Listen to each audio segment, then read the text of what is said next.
Welcome back to This Week in the USHL. Bernie Corbett, Paul McNamara, now joined by a familiar name to, well, I'd say at all levels of hockey, distinguished himself, and that is one Jim Montgomery. Jim, welcome to the program. Well, Bernie, thank you very much for having me. It's great to be here.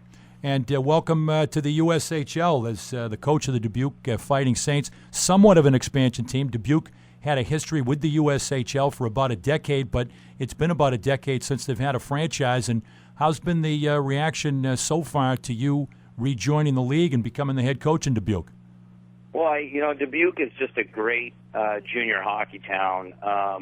It has a rich tradition of having already won 3 Clark Cups here in previous years with players, like Gary Suter that was here and Wilson that was here that won the championship in '93. There's a storied tradition here of winning. And because of that, fans were very excited to have the USHL back in town. We have great sponsorship partners, and we're building towards filling our rink every night of 3,300. Yeah, 2 decades. I should mention from 1980 to 2000, it was a 2-decade tenure in Dubuque with a lot of great success. And now after a decade, everybody excited to be back. And a lot to be excited about so far, Jim. Your debut as a head coach in the USHL, 10-3-2, 22 points, off to a great start. You're currently leading the Western Conference. Everything has just gone better than expected. We've been very lucky. The young men have done a great job of coming together. I think they've kind of took it upon themselves that they were kind of a bunch of castaways that maybe a lot of people didn't want, kind of an underdog role, and they've rallied around that. And together they've just worked their tails off on and off the ice. We know that there's going to be some valleys ahead of us, but we're aiming to try and be as consistent as possible. And a great home ice advantage with the Mystique Ice Center, and that's going to be a real plus for you for your program this year, and also looking down the road in terms of bringing in players and building a roster. Yeah, it is. I mean, we have just a fantastic facility. We have a state-of-the-art weight room. Our dressing room is second to none, and we try and our ownership, led by Phil Falcone and Brad Kwong and Mark Falcone, and local owners, Mark Falls and Dr. David Field, have just supplied the business department, the hockey operations department, and the players with first-rate everything. You mentioned some of those owners, Jim. Those guys aren't all local guys, are they?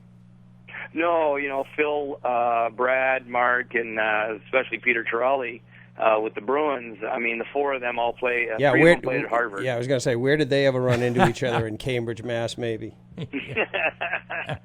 Yeah, return on investment's important to them, and but they've done a great job of investing money and giving us the tools to have success right away.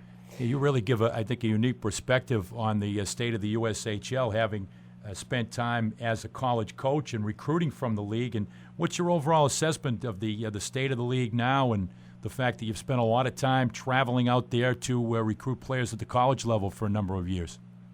Well, as a recruiter, you just loved coming out to the USHL because you knew you would see a highly competitive game with the best talent available to come to Division I. Coaching in the league, I even appreciate the league even more because the coaches are outstanding. The players are as driven as the Division I players that I coached at Notre Dame and at RPI. And it's just been a great experience because the biggest difference is that coaching is probably, in the USHL, 65% of your job, whereas as an assistant coach in college, coaching's probably 30% of your job, where recruiting is more of it. Yeah, or less maybe in some places. Yeah, or cases. Less, probably. Yeah, that's right. Talking to Jim Montgomery, Dubuque's head coach. Jim, do you ever throw anything from the back of your mind at practice that might have come from Alfond Arena in your days at Maine? Well, Sean Walsh, Grant Stambrook, I have Bruce Crowder and also Red Gendron and Greg Cronin were great coaches at Maine. I mean, it was a factory coming out of there. It was under Sean Walsh's tutelage, but they were a tremendous influence. And, I think, and I've always believed that the exciting brand of hockey that Maine Black Bears played is the way that I believe hockey should be played. It's entertaining, and at the same time, it's fun for the players. to playing an aggressive, up-tempo style of play. And when you don't have the puck, you just expect them to pressure the puck and be very, very responsible and hard to play against. And the players so far here have really responded to the way we're trying to play.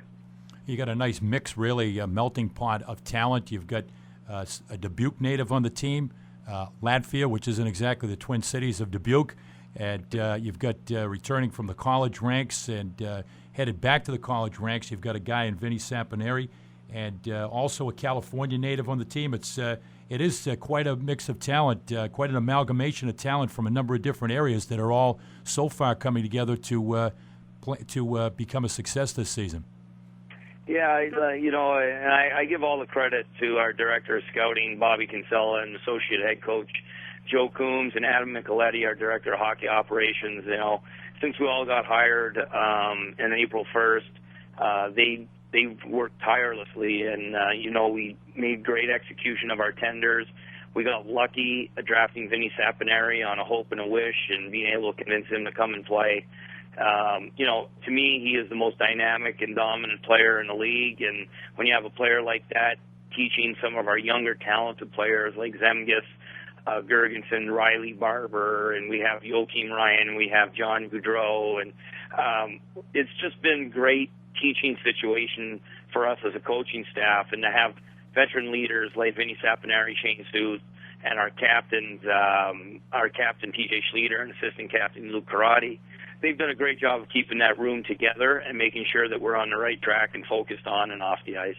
Well, so far, the right track here in the early going of the season. Long season, but when you have the hat trick of great ownership, a great new building, and a terrific community, that's something that really is a formula for success. And we wish you well, Jim, moving on. Hopefully you have an opportunity to talk to you again this season on This Week in the USHL.